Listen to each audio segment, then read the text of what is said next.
Hello everyone, this is Siddharth. Now we will study about Central Tribunal और Administrative Tribunals. देखिए ये chapters मैं बता दूं आपको किसी भी स्टैंडर्ड बुक से अगर आप पढ़ने जाओगे, इट में बी ओवर नाभीज स्वामीज ये सब, उसमें सिर्फ हाफ लेवल पे लिखा हुआ है, मतलब सिर्फ आधा अधूरा चैप्टर है।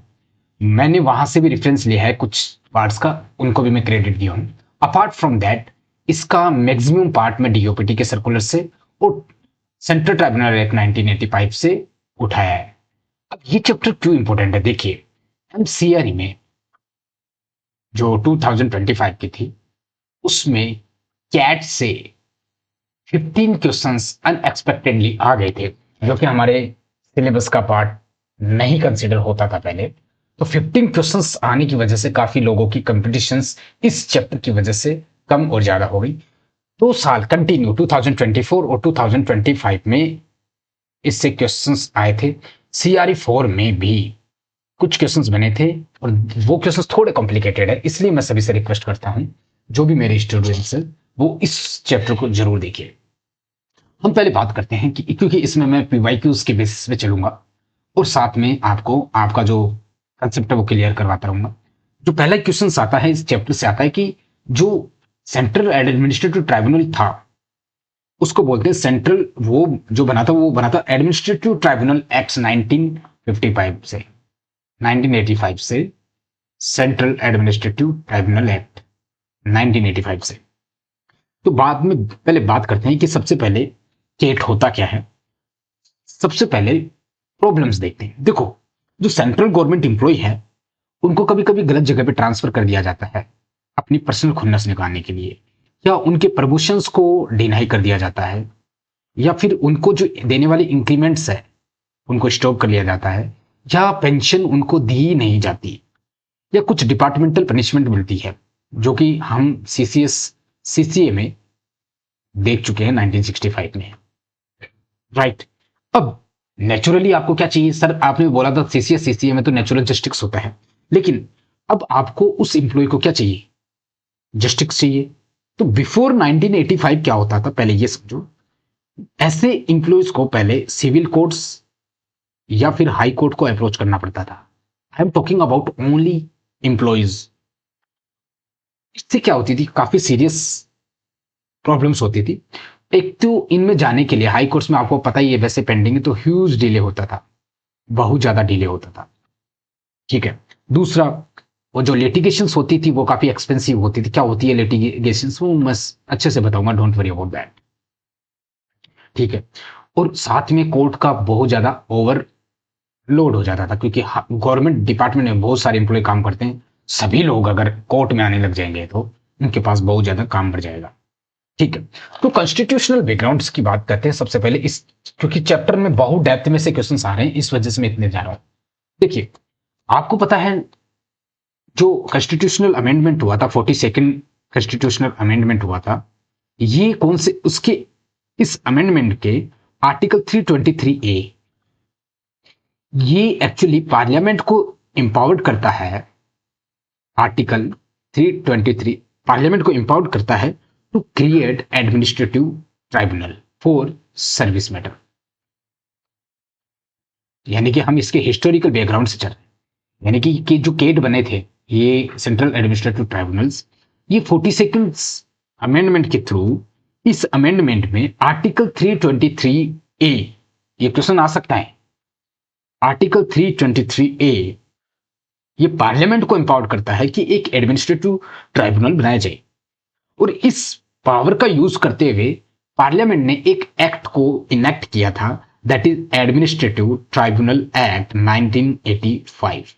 और ये क्वेश्चन एमसीआरई का पीवाईक्यू है। तो सिर्फ ये नहीं कि सिर्फ रूल्स आते हैं, इसका हिस्टोरिकल बैकग्राउंड से भी क्वेश्चंस बनते हैं। अगर आपको कोई पूछे व्हाट इज द कैट, तो ये एक तरह से कैट क्या है, क्योंकि ये हाई कोर्ट सुप्रीम कोर्ट की तरह है, तो ये एक जुडिशियल बॉडी तो हो गई that was created to decide dispute regarding to only service conditions of central government employee। यानी कि केट एक स्पेशल कोर्ट है जहां पे जितने भी आपके अगर डिस्प्यूट होते हैं गवर्नमेंट ऑफिसर बनने के बाद में, गवर्नमेंट एम्प्लॉय बनने के बाद में, तो आप ऑर्डिनरी कोर्ट में मत जाइए, सिविल कोर्ट या हाई कोर्ट में, आप केट को अप्रोच कीजिए। तो केट की फुल फॉर्म भी पूछी गई थी, वो होती है central administrative tribunal, central administrative. तो यहां से बहुत क्वेश्चंस आते हैं कि केट को कौन से एस्टेब्लिशमेंट, मतलब CAT was establish under which constitutional article 323A। ठीक है, अब बात करते हैं सर ये ट्राइब्यूनल क्या होता है, इसकी बात करते हैं ट्राइब्यूनल के बारे में, क्योंकि ये चैप्टर थोड़ा सा आपको डिफरेंट बनेगा। देखिए ट्राइब्यूनल का मतलब एग्जैक्टली कोर्ट तो नहीं होता, ये क्वासी जुडिशियल बॉडी होती है। क्या होती है sir? Quasi judicial body. Sir अब क्वासी जुडिशियल बॉडी का मतलब क्या है? ये पूरी तरीके से कोर्ट ना होके कोर्ट जैसे काम करती है। सबसे पहले जुडिशियरी फंक्शंस करती है, जो भी डिस्प्यूट्स होते हैं उनको रिजोल्व करती है, वो बाइंडिंग ऑर्डर्स दे देती है। इसके ऑर्डर्स क्या होते हैं? बाइंडिंग्स होते हैं, कुछ कुछ ऐसे ऑर्डर देती है कि वो आपको लेने लेने, यानी कि उसको फॉलो ही करना है, रिकमेंड नहीं करती है। और प्लस ये ज्यादातर ट्राइब्यूनल्स प्रिंसिपल्स यानी कि natural justice, principle of natural justice को फॉलो करती है। और नेचुरल जस्टिस के बारे में अगर आपको जानना है तो हमने सीसीए रूल जो पूरे नेचुरल जस्टिस के आसपास घूमता है उसके बारे में बात कर चुके हैं। लेकिन इसका जो प्रोसीजर होता है वो हाई कोर्ट और आपके जो सिविल कोर्ट है, क्रिमिनल कोर्ट है, इनसे बहुत ज्यादा सिंपल होता है। अब यानी कि कौन इस केट के अंडर आता है, मतलब जुडिक्शन ऑफ केट के अंदर कौन कौन होते हैं। तो सबसे पहले तो आप समझो कि सर जुडिक्शन वर्ड होता है वो क्या होता है? जुरिस्डिक्शन वर्ड, इसका मतलब होता है ऐसी ऑथोरिटी जो आपका केस सुनती है और उसके बाद डिसाइड करती है। तो उसको, तो केट क्या है देखिए, इसको समझना। जो केट होती है ये सब, ये ऐसे एमसीक्यूज आते हैं, दैट ओनली डिसाइड केसेस, उन केस को डिसाइड करती है, that law allows it to decide, जो केस को लॉ अलाउ करती है। हर केस को नहीं करती। कुछ क्रिमिनल केस आ गए, किसी आदमी को मार दिया गया, तो आप केट में जाओगे क्या? नहीं, लॉ जो जो अलाउ करती है कि यही करना है वो सब केस को नहीं लेती।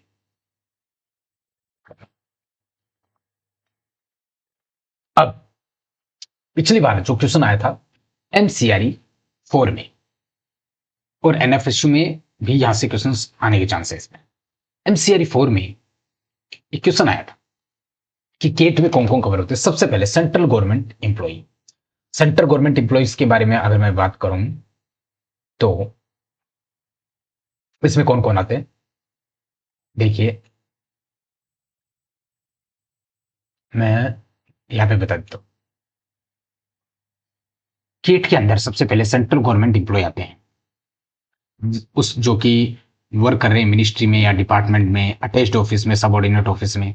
सबऑर्डिनेट ऑफिस, अटैच्ड ऑफिस, इसके बारे में हम ऑलरेडी डीएफपीआर में अच्छे से और बहुत डेप्थ में बात कर चुके हैं। जैसे मिनिस्ट्री ऑफ फाइनेंस में काम करने, मिनिस्ट्री ऑफ हेल्थ में ये काम। दूसरा, दूसरे लोग जो भी सिविल पोस्ट है under Union of India, civil post का मतलब पहले तो समझो कि सर सिविल पोस्ट का मतलब हो गया इसमें जो भी मिलिट्री, नेवल और एयरफोर्स, इन तीनों के अलावा जो भी पोस्ट है वो सिविल पोस्ट में आती है। जैसे clerk, assistant, section officer, administrative officer, accountant, superintendent, director, ये सारी सिविल पोस्ट होती है। थर्ड लोग वो आते हैं जो भी इंप्लॉइज जो कि नोटिफाइड हो, मतलब इंप्लॉइज ऑफ नोटिफाइड हो, ऐसी क्या नोटिफाइड हो, ऑटोनोमस बॉडी। तो ऑटोनोमस बॉडी के नोटिफाइड एम्प्लॉय भी इसमें आते हैं। कुछ ऑटोनोमस ऑर्गेनाइजेशन होते हैं जो कि स्पेसिफिकली नोटिफाइड होते हैं अंडर दिस एक्ट, और उसमें एम्स, एनएफएसयूज, आईआईटीज और ऐसी बहुत सारी इंस्टीट्यूशंस होती है जो नोटिफाइड होती है। ठीक है, तो ऐसे ऑर्गेनाइजेशन के जो एम्प्लॉय है वो केट के अंडर आते हैं। काफी रिसर्च इंस्टीट्यूशंस, स्टेचुटरी बॉडीज और कुछ ऑटोनोमस ऑर्गेनाइजेशन इसके अंदर आते हैं। तो ये लोग थे इसके अंदर आते हैं। अब बात करते हैं इसके अंदर कौन कौन नहीं आते, क्वेश्चंस बनते हैं यहां से। क्वेश्चन आया था यहां से।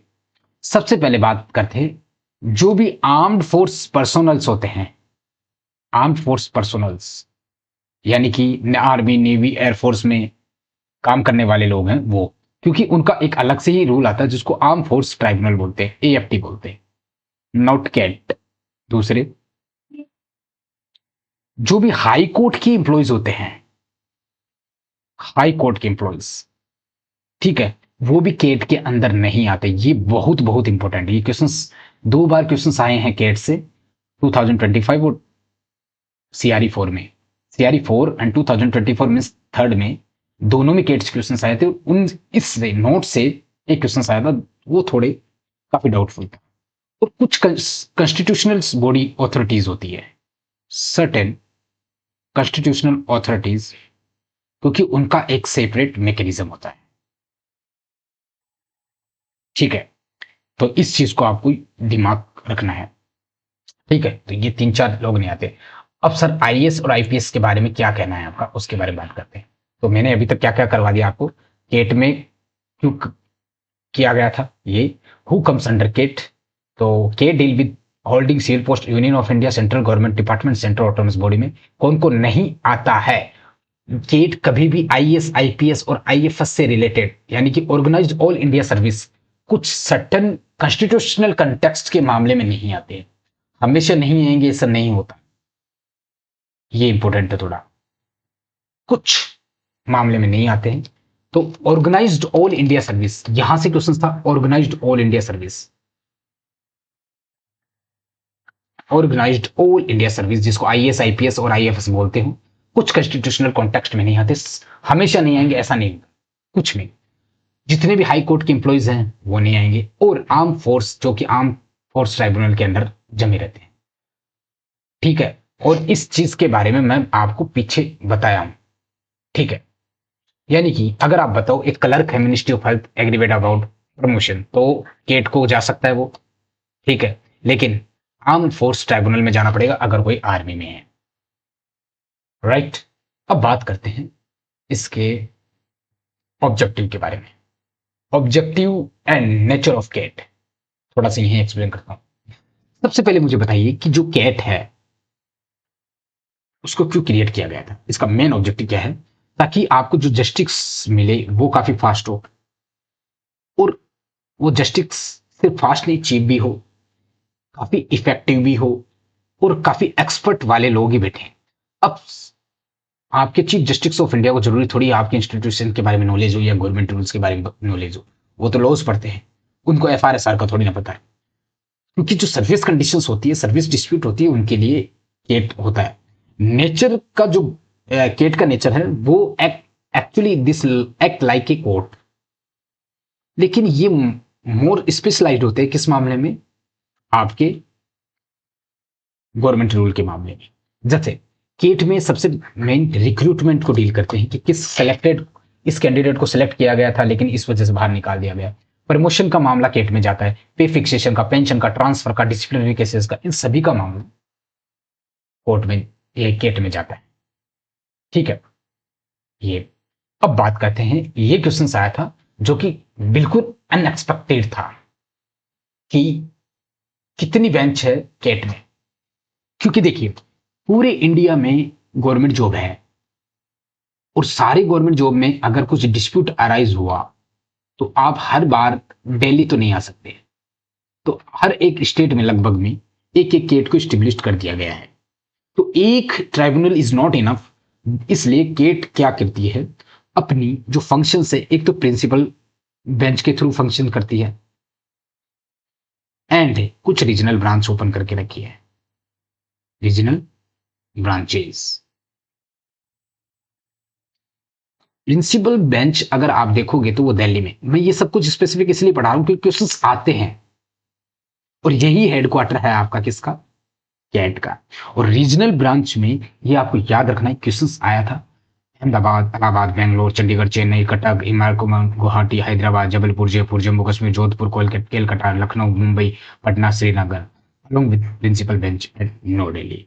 टोटल अगर आप काउंट करोगे तो अदर बेंच 18 है, एक न्यू दिल्ली में, टोटल 19 बेंच था। और ये क्वेश्चन 2025 में, मतलब एमसीआरई 3 का क्वेश्चन है। आज भी आप पीवाईक्यू में जाके देख सकते हो, जो मैं मेरे एप्लीकेशन पे अपलोड करके रखा हूं,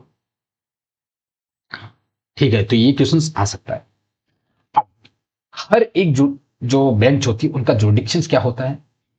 जैसे मान लीजिए कोई बेंच है बेंगलोर में, तो ये जितनी भी टेरिटोरियल एरिया होगा, क्योंकि बेंगलोर की बेंच के लिए एक टेरिटोरियल एरिया है, और हर एक डिस्ट्रिक्ट कोर्ट है, जिस तरह से होता है वैसे ही ये डिस्ट्रिक्ट में होता है।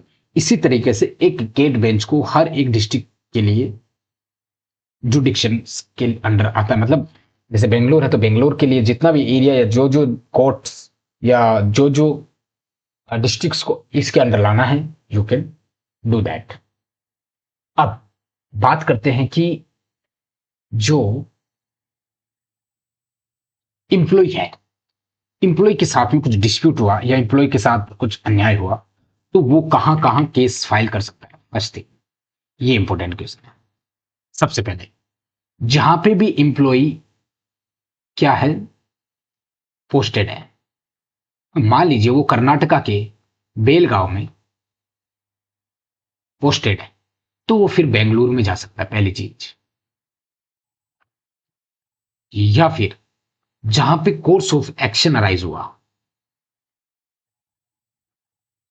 अब सर आप कहोगे कोर्स ऑफ एक्शन का मतलब जहां पे भी डिस्प्यूट हुआ उसमें, जैसे मान लीजिए आप इंप्लॉय हो दिल्ली के, लेकिन कुछ टाइम के लिए आप जयपुर में क्या हो, पोस्टेड हो, और यहां पे आपकी प्रमोशन को डिनाइड कर दिया गया। ठीक है, तो फिर आप जयपुर के ब्रांच में क्या कर सकते हो, केस फाइल कर सकते हो। ठीक है,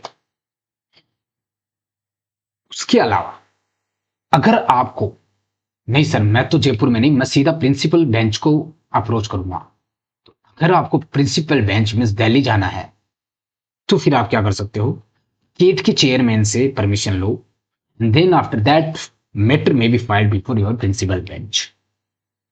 अगर बाई चांस आपने कोई भी रॉन्ग बेंच को सिलेक्ट कर लिया, मतलब इन मामलों के अलावा दूसरे मामले में आ गए, तो फिर केट क्या करता है, या तो उस केस को ट्रांसफर कर देगा, या आपने जो एप्लीकेशन डाली थी उसको रिटर्न कर देगा, या आपकी जो फाइलिंग थी इनिशियली की थी उसको क्या कर देगा, रिजेक्ट कर सकता है।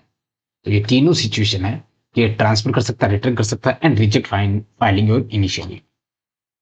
क्योंकि territorial jurisdiction is very very important, तो ये केसेस बहुत इंपॉर्टेंट है। इस वजह से ये एक अलग से टॉपिक है, जुडिक्शंस ऑफ ईच बेंच। तो बिना जुडिक्शन के अंडर आए हुए आप किसी भी दूसरे केट या ब्रांच को अप्रोच नहीं कर सकते। ठीक है, कुछ होते हैं सर्विस मैटर्स। अब सर्विस मैटर्स में क्या होते हैं, ये थोड़ा जुडिक्शन होता है केट का। केट सिर्फ और सिर्फ सर्विस मैटर के मामले में ही सुनाई देता सुनता है। यानी कि जो भी matter that is connected with your conditions of government service, promotion हो गया, टर्मिनेशन हो गया, आपके लीव्स हो गई, आपका फाइलिंग हो गई, मतलब जो चीज आपके सर्विस से रिलेटेड उससे। इसमें क्या होता है, जैसे रिक्रूटमेंट एंड अपॉइंटमेंट, पे fixation, confirmation, seniority, promotion, pension, family pension, disciplinary proceedings, transfer posting, government recommendations issue, medical reimbursement, LTC leave, joining time, advance loan and any other connected service related. ये आपकी मैं complete list यहाँ पे upload कर दिया हूँ।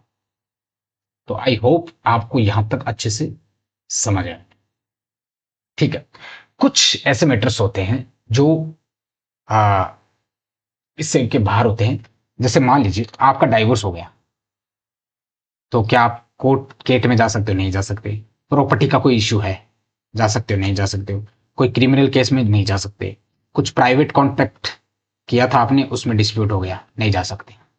इन्हीं मामलों में जा सकते हो, तो ये याद रखना है आप। अब बात करते हैं कि कौन केट में जा सकता है।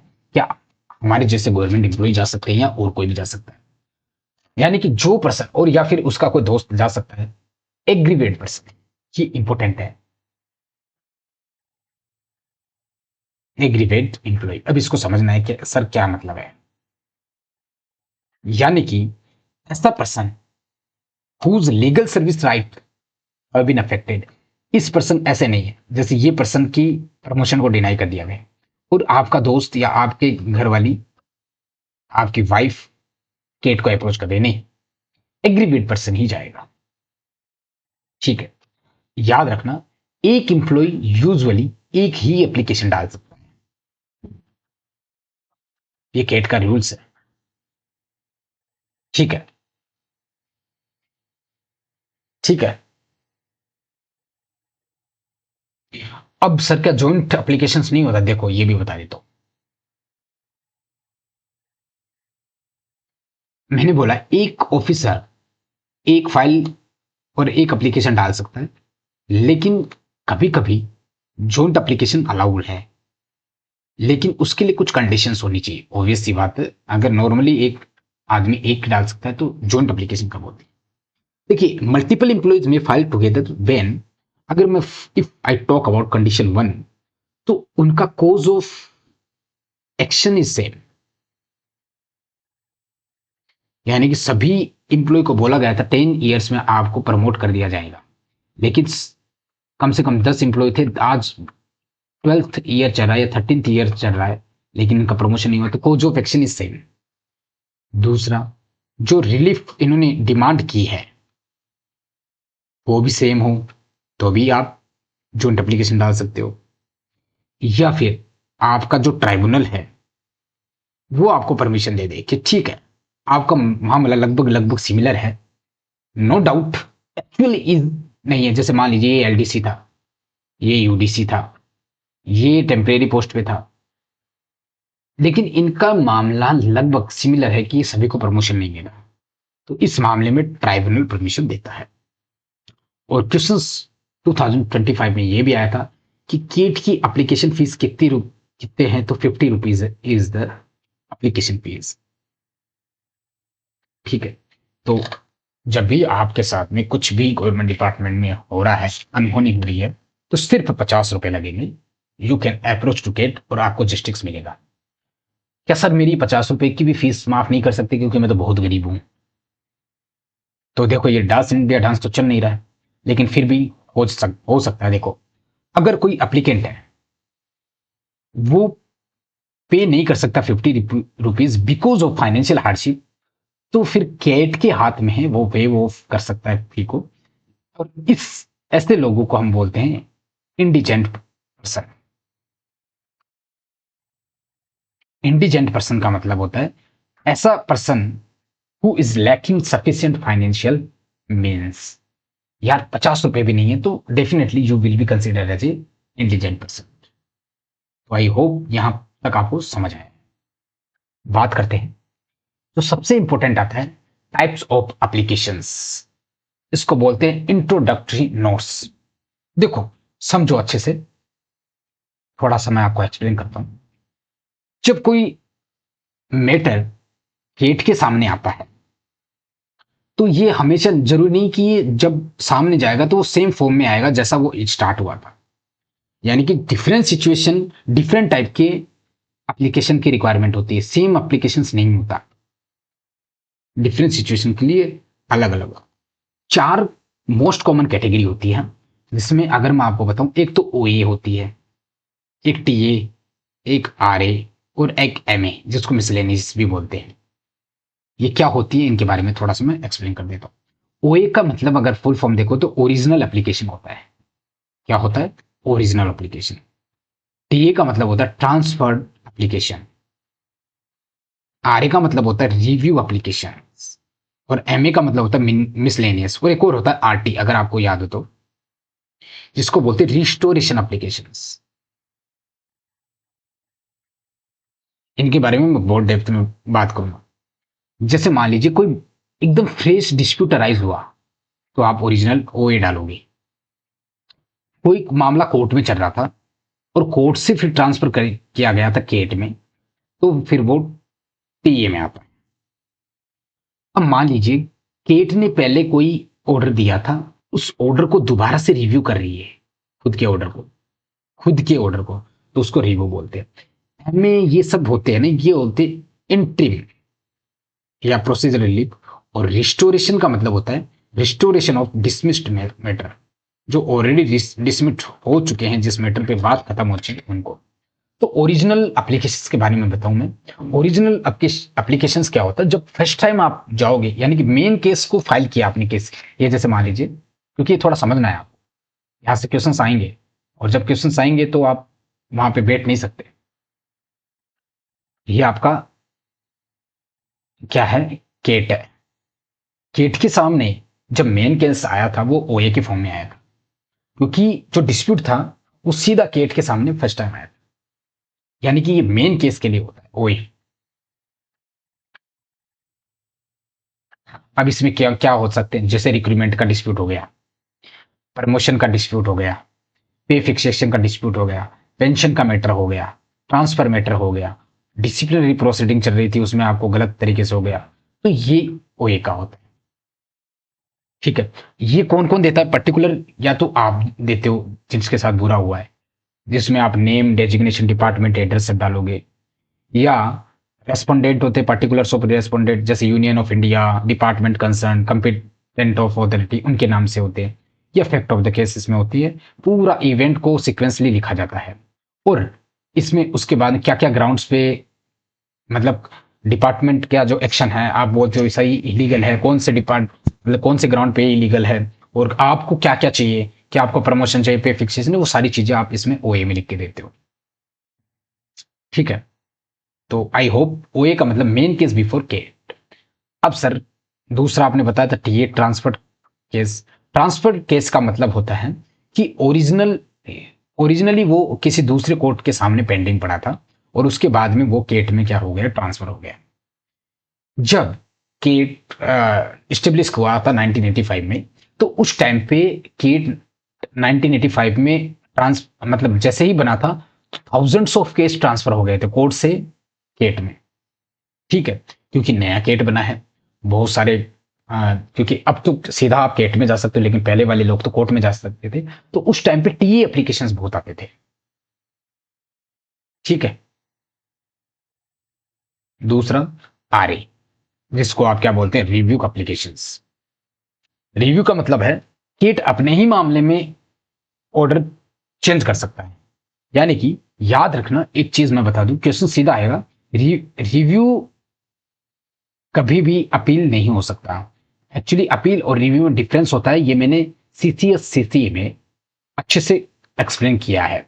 अपील का मतलब होता है कि हायर अथॉरिटी चेक कर रही है ऑर्डर्स, जैसे मैं लोअर अथॉरिटी हूं, मैंने किसी मेरे से नीचे वाले इंप्लॉइज के खिलाफ पनिशमेंट दे रही है, तो हायर अथॉरिटी चेक करिए। जबकि रिव्यू मतलब मैंने दिया था और मैं ही चेक कर रहा हूं। ठीक है,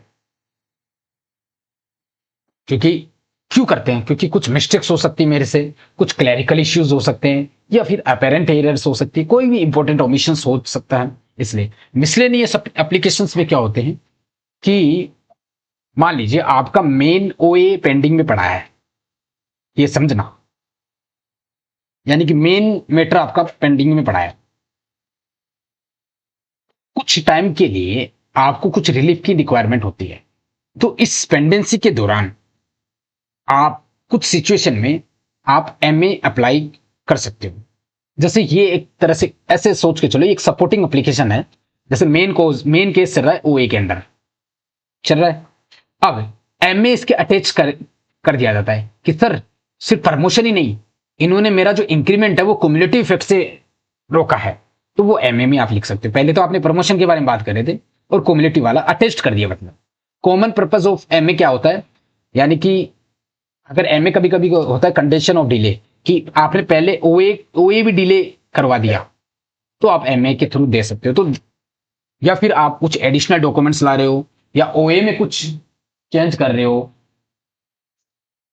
ठीक है, या फिर आपको एग्जम्पशन चाहिए एप्लीकेशंस का, मतलब आप कुछ डॉक्यूमेंट्स के एग्जम्पशन चाहिए कि सर मुझे इस डॉक्यूमेंट्स में एग्जम्पशन चाहिए, या फिर आप जल्दी हियरिंग रिक्वेस्ट कर रहे हो कि सर प्लीज मेरा ये केस सुनो, तो आप एमए अटेस्ट कर सकते हो।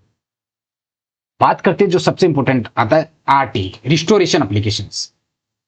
देखिए कभी कभी कोई केस होता है ना, वो इसलिए डिसमिस हो जाता है कि या तो कोई पर्सन अपीयर नहीं हुआ था, जिसको बुलाया गया था, गवर्नमेंट को बुलाया गया कि भाई इसके प्रमोशन क्यों रोक के रखे हो, वो अपीयर नहीं हुए तो डिसमिस हो जाएगा, या कुछ प्रोसीजरल डिफेक्ट्स हो सकते हैं उस मामले में भी, या फिर कुछ डायरेक्शन को बोला था और आप कंप्लाई करने में, उस डायरेक्शन को कंप्लाई करने में आप डिले हो जाते हो, या फिर फेलियर हो जाते हो, तो फिर इस मामले में जो एम्प्लॉय है वो रिस्टोरेशंस एप्लीकेशंस को लगा सकता है, and that request is often called restoration of applications, जिसको आरटी बोलते हैं सिंपली। तो ये है इस चैप्टर के बारे में। नेक्स्ट वीडियो में हम बाकी के चैप्टर, मतलब इसी चैप्टर का जो नेक्स्ट पार्ट है, हम कंटिन्यू करेंगे। Thank you for watching this video. ये फर्स्ट पार्ट है, सेकंड पार्ट मैं जल्दी अपलोड करता हूँ। Thank you for watching.